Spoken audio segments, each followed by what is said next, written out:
I don't have to say this, but you're not a god nor an asshole. There will be times when your most positive characteristics get put in the spotlight, you're praised and feel amazing. But other times, the ugliest parts of your personality will shine through and ultimately, at least in that moment, define who you are. So what is it? Are you the best parts of yourself and the worst parts of yourself? Or are you neither of them?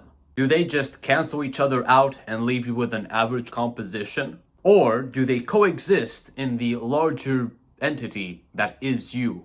In this episode, I'll try to tackle the former hypothesis, the idea that you're not the best part of yourself, the hero, and also not the worst part of yourself, the villain. In the past, I've commented on ego versus humility, but this video, let's get a little bit more introspective and tackle some larger, beefier ideas regarding identity and self-perception.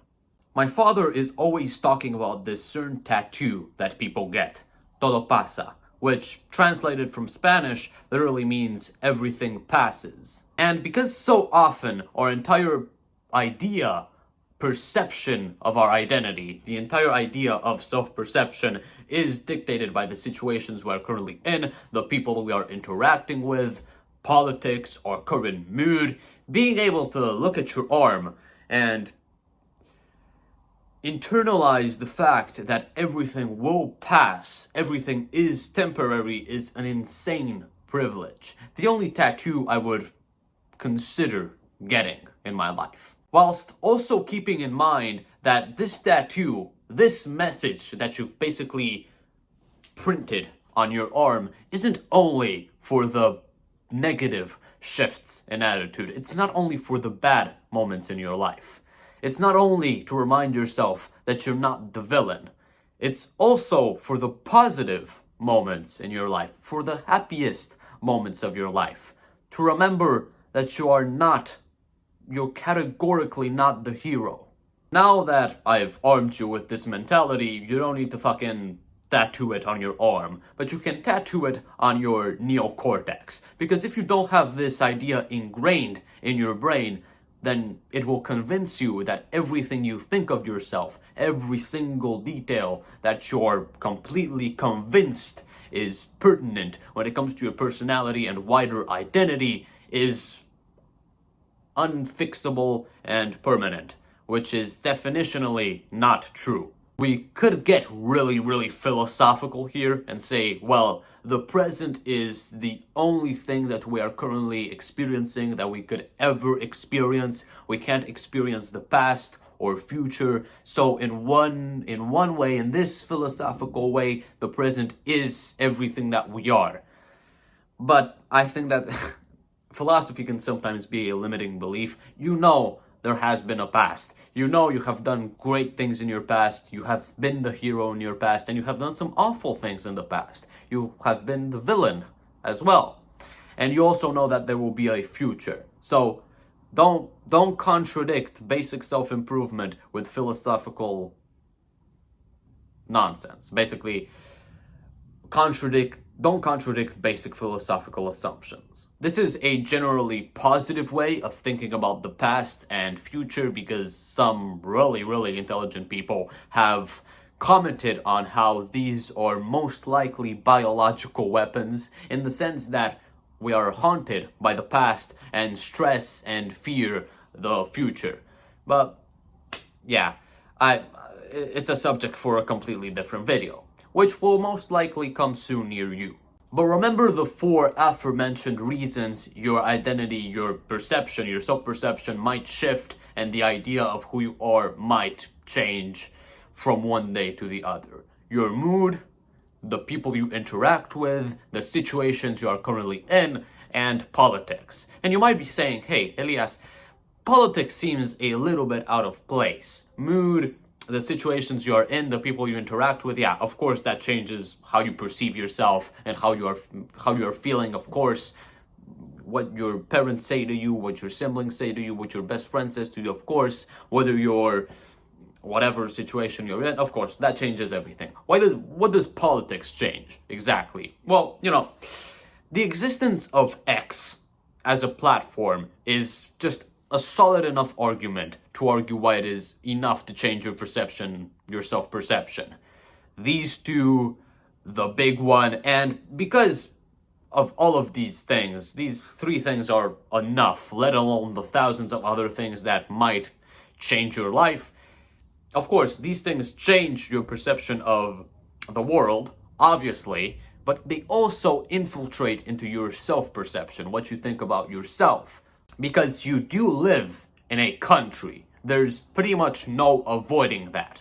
And that country has a government. It is deeply affiliated with politics. Every single country, by definition, has politics.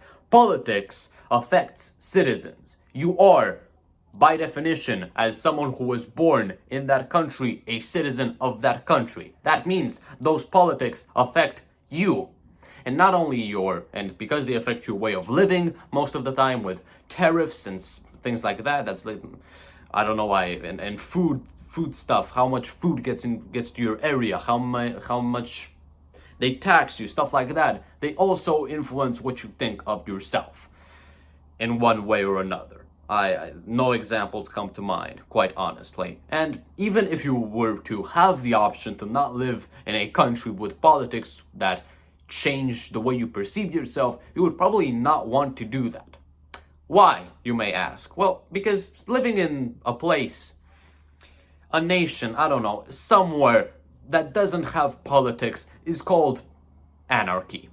And anarchy doesn't really work out well. Let's start with the hardest thing to control when it comes to not committing self-perception delusion, self-perception suicide, self-perception consistency suicide. Mood. Your mood changes. It changes you as well. That's literally what the definition of the word mood is. If we look at the etymology, it shifts. Maybe that helps us with something.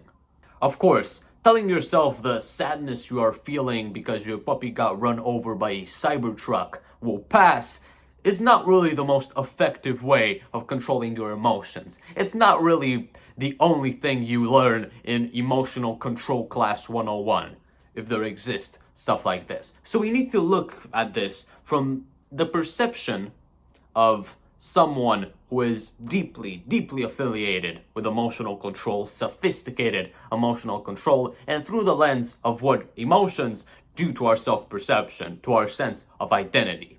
I also need to mention, it's pretty mandatory for me to mention, that emotions are most of the time things that get modified by other things that you don't control. Yeah, you can get disappointed, you can be disappointed in yourself, but most of the time you will be angry at someone else. If you're feeling sad, you'll most likely abandon what you think about yourself, at least for a little while, in service of some external cause that is provoking that sadness. But you might feel a little bit hopeless as well. Same thing goes for when you're angry, but instead of feeling hopeless, you will feel as if you're in control, as if you're in a position of power, as if you're invincible. That's why people most often recommend you go work out, you go for a run, you go lift some weights, do a muscle up when you're feeling upset. And that's why combining emotions like sadness and anger leads to a fucking cocktail of hell. Because these two emotions contradict each other in sentiment, but can still somehow coexist in the same mind. And the last main emotion I'll touch upon is happiness, which of course makes you feel fulfilled and accomplished. Synonyms. The way you avoid getting your self-perception completely destroyed by these two emotions, three emotions at least, is embracing them, living them to their fullest extent. Don't try to negate the sadness you feel because you had your arm amputated. And don't try to negate the happiness you get after a big win. Instead, look at the tattoo, at least on your neocortex, and acknowledge the fact that, hey, it will pass. I will get that super duper cool prosthetic. I will eventually lose more than I've ever done in my life, and maybe even become suicidal. But now is not the time to be thinking about that, because living means processing without distraction. You're in a completely different situation. When it comes to being affected by situations, the same advice goes. You're in a current situation, you're living it, enjoy, don't enjoy, process, and live. When it comes to how people influence your identity and the idea of your self-perception, remember that not even your mother will be next to you your entire life. Yes, some people get lucky and they lose her in later years of life, but others aren't so lucky. There's a very large chance that she won't be next to you for that large of a percentage. The person who cared for you from birth to where you are now is not going to be permanently there. What makes you think your annoying classmate or co-worker will? And when it comes to politics, I've touched upon it extensively in these two videos right here. Now, there is probably, maybe going to be, there is a potential conflict that might rise between Romania, my home country, and Russia. I might get drafted, and of course, if my home country gets nuked and basically wiped off the map, becomes a puppet state of Russia, yeah, my sense of identity, my sense of culture will probably disintegrate. But the best way to not get emotionally affected by politics is to not be emotionally invested in it. You don't see people crying over mathematics. You don't see people fucking bawling over the Pythagorean theorem. And of course, politics, practical, applied politics affect us a lot more than just the theorem of a random Greek guy who lived thousands of years ago. But, in my opinion, the best way to look at politics is as another subject of study. Unless you want to get deeply involved in it.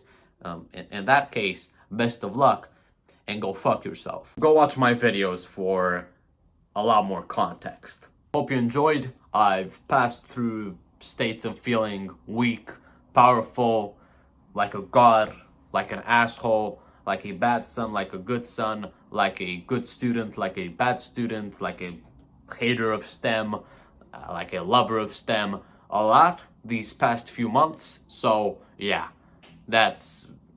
you've just seen my way of coping with it.